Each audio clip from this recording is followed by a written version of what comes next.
A blessed Tuesday morning po sa bawat isa. Good morning, good morning, good morning. Ayan, Tuesday. Today is February 3. Ayan, at holiday pa rin po dito sa Binyan. Haba, no?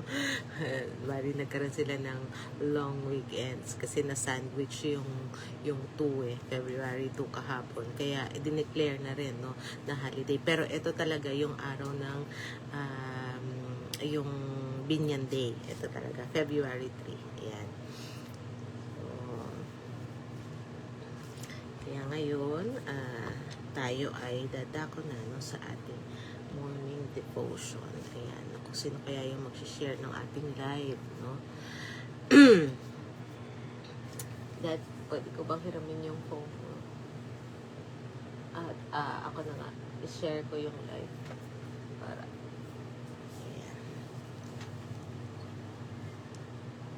ay, kasama ka ba dito sa ano? Yung isa siyata. Yung isa na lang. Ayan. Ako na yung mag-share ng live. Kasi nga dahil walang pasok ngayon, no? Hindi ko alam kung gising na ba yung aking anak. Ayan. Diba? May live. Open natin. Tama-tama habang hinihintay natin yung iba, no?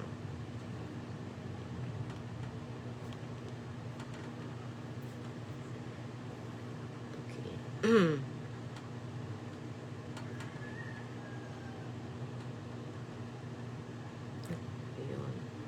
Ano ba ito i-share? Ayan, copy link.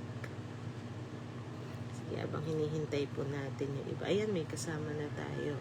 Teka, i-share ko lang yung ating live.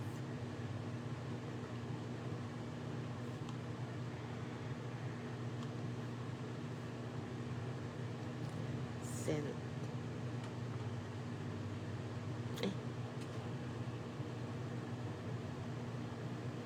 Share ko na ba? Yun. Okay. Ayan. So, mapagpalang umaga po sa bawat isa. No?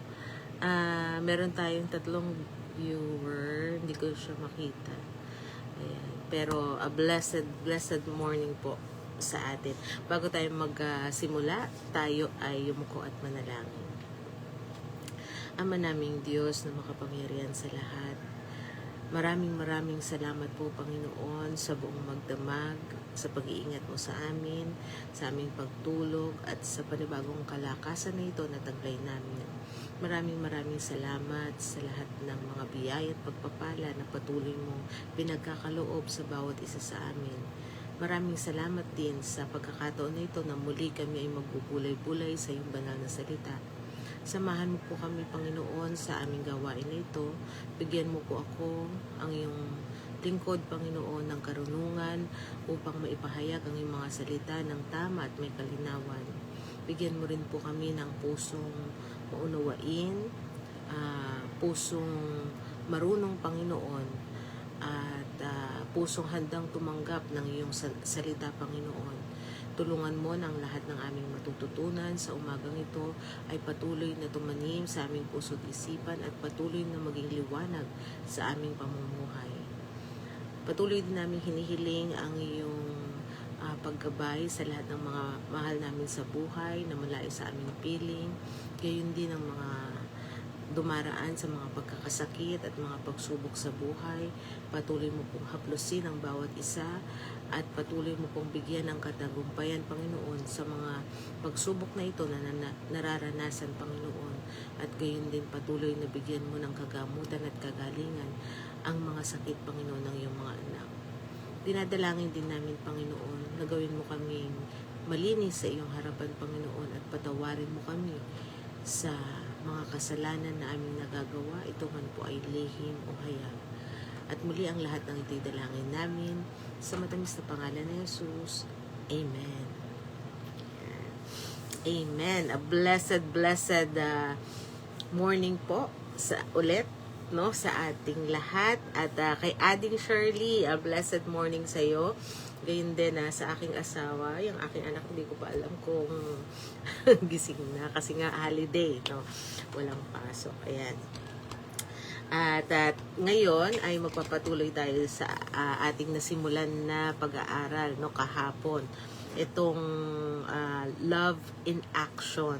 Yan, nahinati nga natin sa 4 no na bahagi yung words. Yan yung tatalakayin natin ngayong week na ito, no? Yung words, the language of love, no? Love in our speech. Ayan. So, nandito tayo ngayon, no? Sa first week ng February. At kahapon, no, tinalakay natin yung the power of life and death. Ayan, no? Ngayon naman, day 2. Ayan.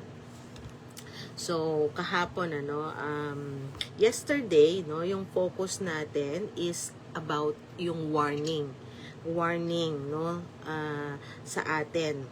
Today is about the work. Ayan. Kumbaga yung warning sa pananalita, no, kumbaga binabalaan tayo, no, yun yung tinapik natin kahapon. Pero ngayon, constructive speech, no, kumbaga ay sabi rito, constructive speech isn't just about avoiding bad words, no? It's about the craftsmanship of encouragement. So, pagbubutihan pa natin ang ating pananalita, no? Dito sa ating topic for today. Yan. Na ang title, no, for this day 2 is the art of building up. Ayan. So, meron na kayong meron na kayong idea kung ano yung analogy natin dito, yung ating magiging example, no? Kasi building up, no? Paano natatayo ang isang building? Ayan, diyan natin yan ang ating i-example, no, dito sa ating aayos, no, kung paano natin i-enhance yung ating pananalita. Yan. So, yun yung tamang word, enhancement. Okay, so in the world of construction, no, it takes months of intentional effort to build a house, no, but only a few minutes for a wrecking ball to tear it down. You know, kung isipin mo nga naman, ang pagtatayo ng tahanan o ng bahay, no, kailangan ng buwan, no. Pagka may budget ka, syempre mabilis yan, no, lalo na kung maliit lang naman yung bahay na itatayo mo, no, kahit 2-story pa yan, kung may budget ka, minsan kaya yan ng 2, no, 1 o 2 buwan, no? Isa sobrang bilis, no, parang nakakatakot, baka hindi matibay yung pundasyon, pero usually 2 months matatayo na yan, ano. Pero kung syempre medyo kinakapos ka sa budget, no, matatayo mo yung pundasyon, ganyan, pero utay-utay, no, hanggang sa minsan umaabot ng 1 taon, no. Meron yung mga ganun na bahay. Pag malaking bahay naman, syempre aabot talaga yan ng medyo matagal, ano. Yung mga artista yan na nagpapatayo ng mga malalaking bahay, no. Meron yung isang vlogger na umabot sa 4 na taon, no, yung kanyang bahay bago natayo dahil naabutan din ng pandemic, plus yun na nga marami pang pinagkagastusan, pero nung natayo yung bahay sobrang laki, no. So imaginein mo yung bahay na itinayo na yan, no, in just a day, kayang sirain yan, no, ng isang malaking wrecking ball, no, yung malaking ball na ganyan na titibagin niya. At nitong last year, no, nung nagkalindol, ang dami kong nakita sa sa social media, no, yung mga taon na pinaghirapan ng isang seaman, no, seaman yung kanyang asawa, nagtrabaho ng ilang taon para buuin yung kanilang bahay. So, ginagawa pa lang yung bahay nila. Pero nung dumating itong malakas na lindol, in an instant, no? Bumagsak yung kanyang bahay. So, lungkot na lungkot siya. Sa ilalim pa man din, andun yung kanyang sasakyan. So, nadaganan, no? Ng bahay. So yun ang katotohanan, ano? Ngayon, bakit ito yung ginamit nating analogy para dito sa ating topic tungkol sa pagsasalita, no? Our words function in the same way, no? Parehas din, no? We are called not just to be not harmful, but to be active architect of grace, no? In the lives of those around us. So, ganun din natin i-treat yung ating pananalita. Minsan, for how many years yung samahan, no, ng mga magkakaibigan, tapos nagkataon nag-init lang yung ulo, and then kung ano-ano na yung nasabi niya, no, sa kanyang kaibigan na concern lang naman sa kanya, no. So ang dali, no, daling sirain, no. So parang ganun din yun sa isang bahay na itinatayo mo, no. Tapos nagkamali ka lang, wala kumbaga hindi mo lang na control yung damdamin mo, masama yung loob mo ng araw na yun, at naibuhos mo lahat ng galit mo, inis mo dito sa taong malapit sa'yo. Ayan, no? Pwedeng masira, no? In an instant din. So, paano natin dapat, no? Dapat i-tame yung ating bibig. Ayan. So, tandaan natin, no?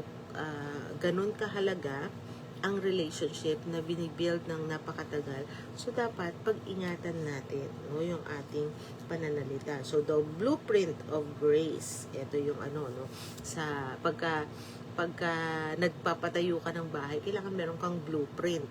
Ayan. Merong plano. Ayan. Ganun din sa kung papaano ang sa ating pananalita. Pinagpa-practicean din yan. Ayan, no? So, tandaan natin, no?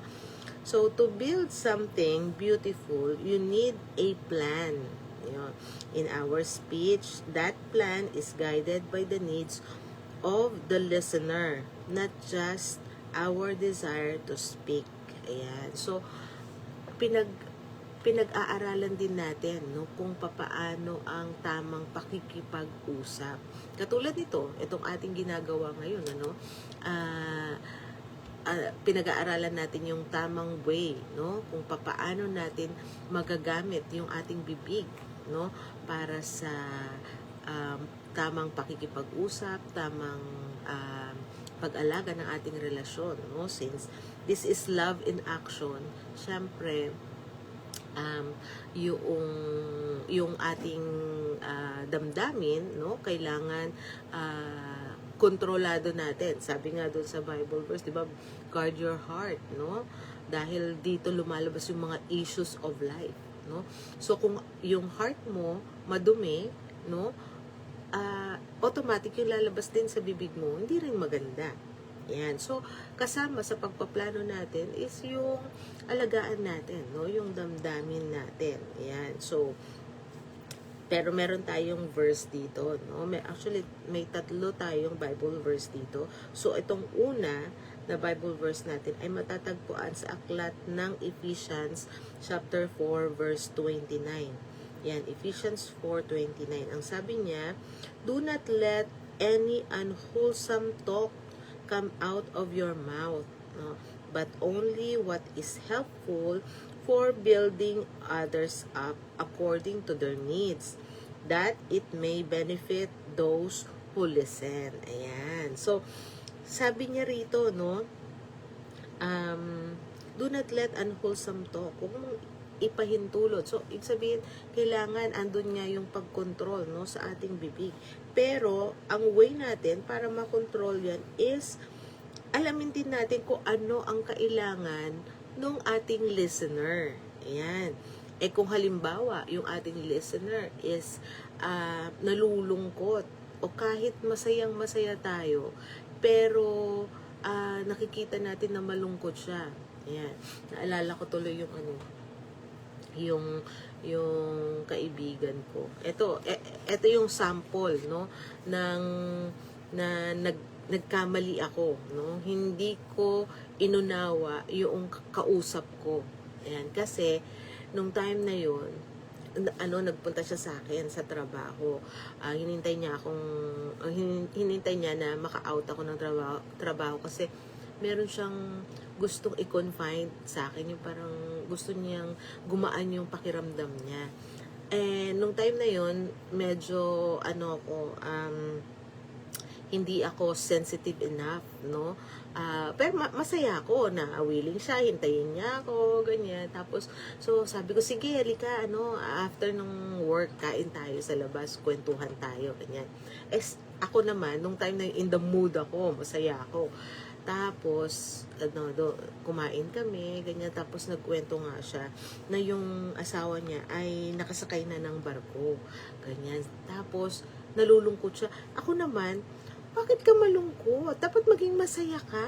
Sabi ko, nakasakay na siya ng barko. Sabi niya, kasi sabi niya gano'n, natatakot ako. Sabi niya gano'n. Kasi nababalitaan ko, di ba, yung mga sumasakay sa barko, ganyan, marami silang namimit, ganyan-ganyan. Tapos, ako naman, ay nako, gano'n pa ako sa kanya. Bakit mo naman iniisip yan? Kasi ang nasa idea ko, yung mga cargo shipments, di ba? Yung mga seaman doon sa cargo shipments, wala naman silang nakikita kasi nasa isip ko puro mga dagat yan. Puro dagat yung nakikita nila. Ano ka ba? Sabi ko, huwag ka nang mag-alala. Sabi ko kasi puro dagat lang naman yung makikita niya doon. Sabi ko, buti kung doon siya sa mga cruise. Sabi ko, doon ka mag-alala kasi syempre doon maraming mga doon, iba't ibang tao makakausap. Naku, umiyak na, humagulgol na. Kasi sa cruise pala, sa cruise pala yung sinakyan. So sabi ko, ano ba yan? Sabi ko, so actually itong lesson na to, no, habang pinag-aaralan ko, mas lalo kong nare-realize na ako yung unang tinatamaan nito. Kasi nga, meron akong minsan ganong ugali, no?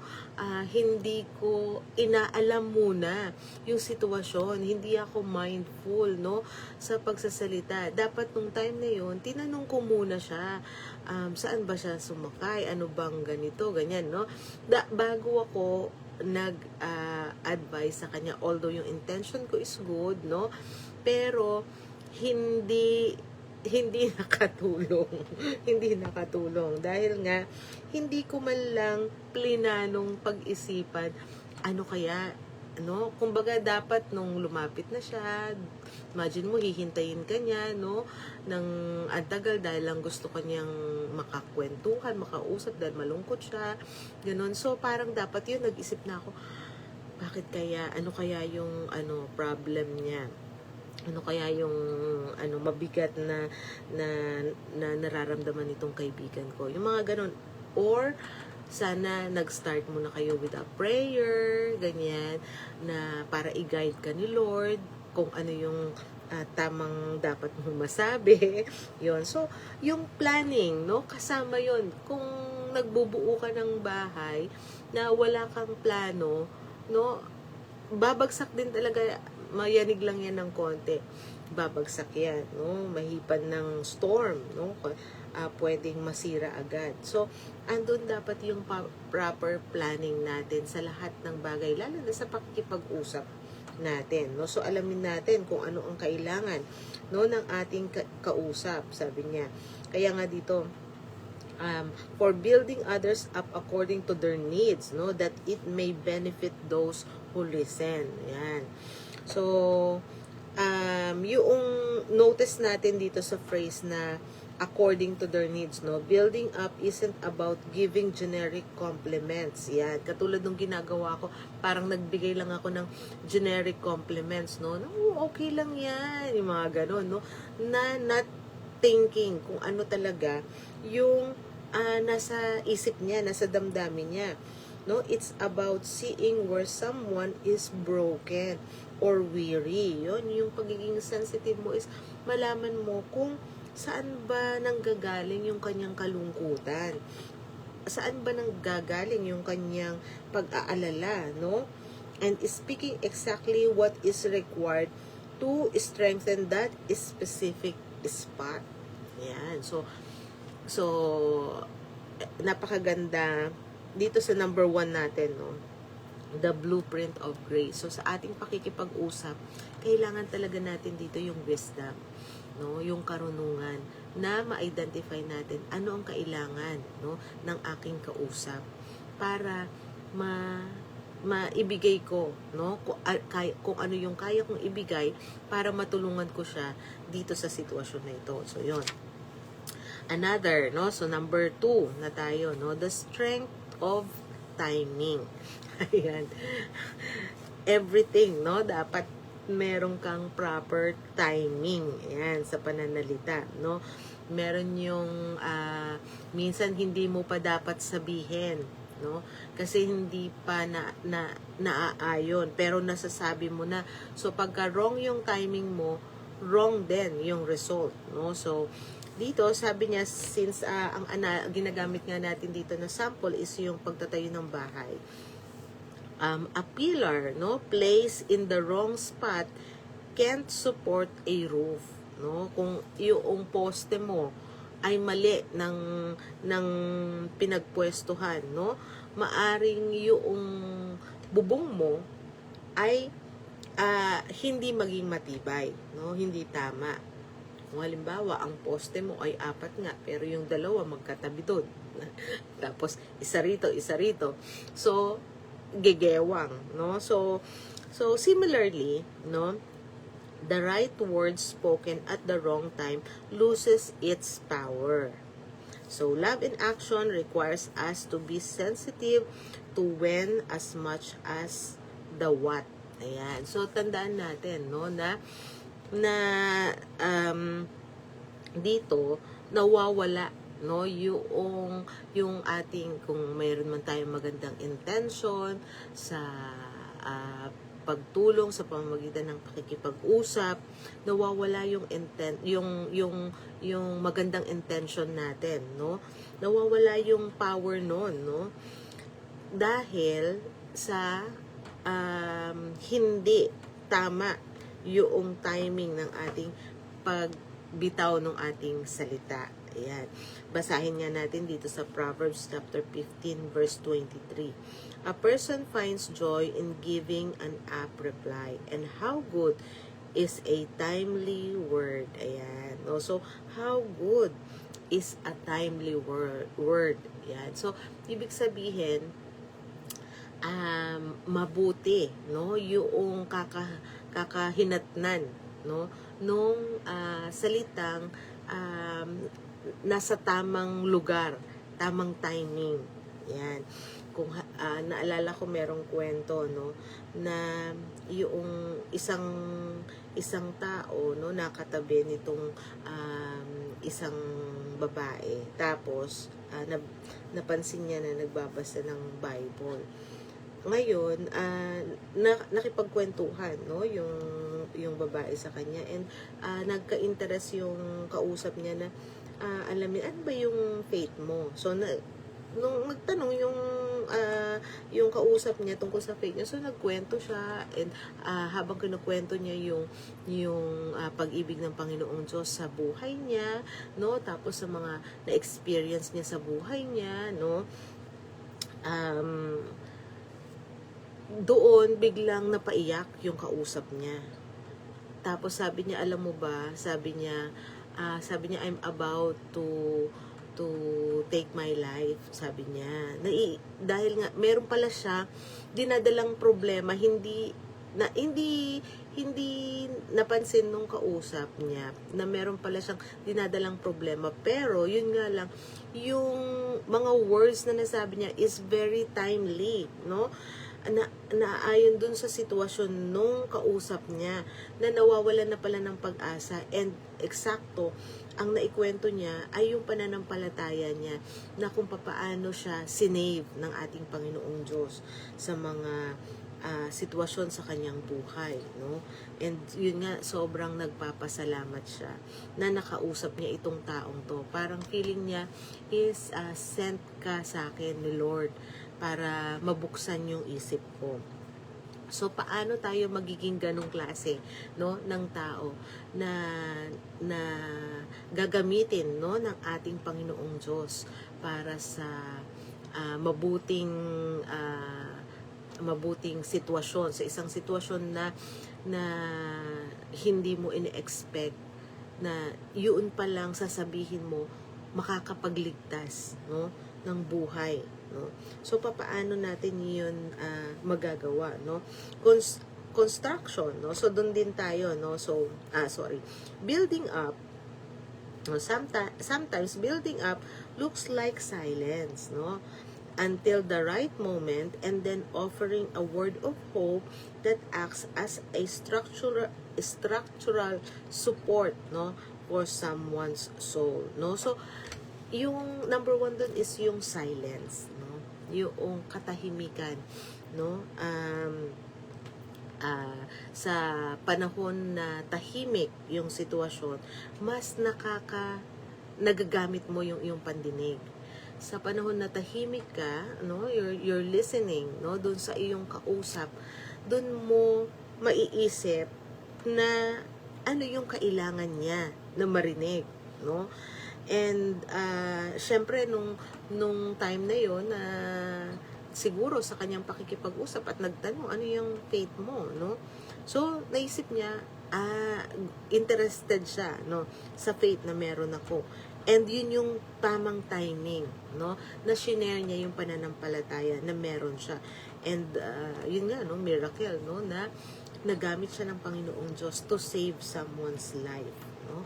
So napakaganda. So importante, no, sa atin, sa tamang timing is yung listening o yung pakikinig, no? Hindi natin maiintindihan yung kausap natin. Hindi natin malalaman kung ano talaga yung kailangan niya kung hindi natin siya papakinggan ng maigi. Yun. So yun yung pagpo-place mo, no, ng tamang poste sa kinoconstruct mo. Ayan. So yun yung paglagay mo, no, ng tamang sitwasyon o tamang timing sa iyong pananalita. Okay, and last, no, yung number 3 natin, the atmosphere of kindness. Ayan, so the atmosphere of kindness, no.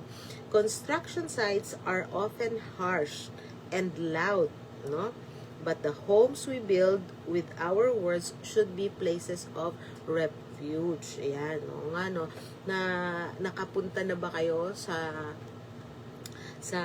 mga construction sites, no, yung mga nagtatayo talaga ng mga malalaki na building, no, maingay diyan, no, kasi syempre yung mga makina na ginagamit, ano, lalo na pagka naglalagay sila ng pundasyon, no, yung kanilang pang-drill, no, so maingay, no, and hindi lang yun, medyo may mga sign doon na huwag kayong gagawin dito, no, dahil baka mahulugan kayo ng mga debris, mga ganyan, no. So kailangan ng pag-iingat, no, pagka nasa construction site, yung mga nagtatrabaho nga doon naka-hard hat, no, dahil baka mamaya mahulugan sila ng kung ano ng bagay. So bukod sa loud, no, harsh. Ayan. So ganun yung pagtatayo, no. So pero kung i-compare natin sa ating pananalita, no, ang dapat na ating pananalita ay hindi ganoon, no, hindi harsh, hindi loud, no. So our language of love should be seasoned in a way that makes the truth easy to swallow. Yan. So ngayon, ano natin, no, yung analogy, kung sa pakikipag-usap, no, kung ang papakinggan natin ay yung construction sites, hindi magandang pakinggan, no, kasi maingay. Pero kung tayo ay magsasalita, dapat pala tayo ay parang nasa isang fine dining restaurant. Ayan. Sa fine dining restaurant, no, kung saan sinaserve masasarap na food. Ayan.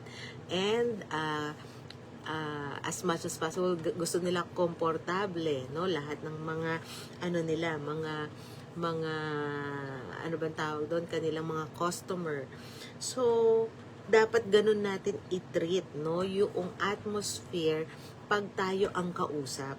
Ayun, dapat ganun yung ma-feel nila, na parang yung ating mga salita is well seasoned, no? Yung sabihin, may masarap na panlasa para malunok nung ating kausap, no? So I'm sure alam na ninyo yung verse natin para dyan, no? Yung Colossians chapter 4 verse 6.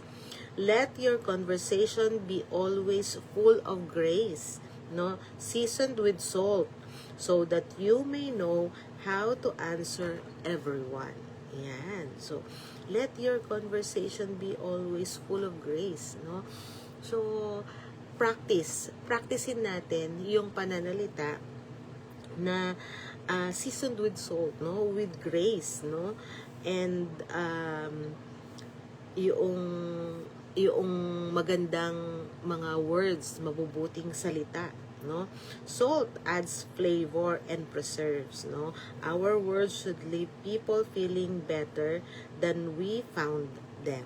Yun. So, napakaganda na yung maging konsepto natin na kung itong tao na ito na lumapit sa akin na parang hindi mo maipinta yung mukha kasi nga sobrang problematic, no? Gusto natin bago siya umalis, no? Yun yung i-ano natin, no? Yun yung i-ano natin sa mind natin, i-set natin sa mind natin na sana bago to umuwi, bumalik, or umalis, ay masaya yung kanyang pakiramdam, naibsan.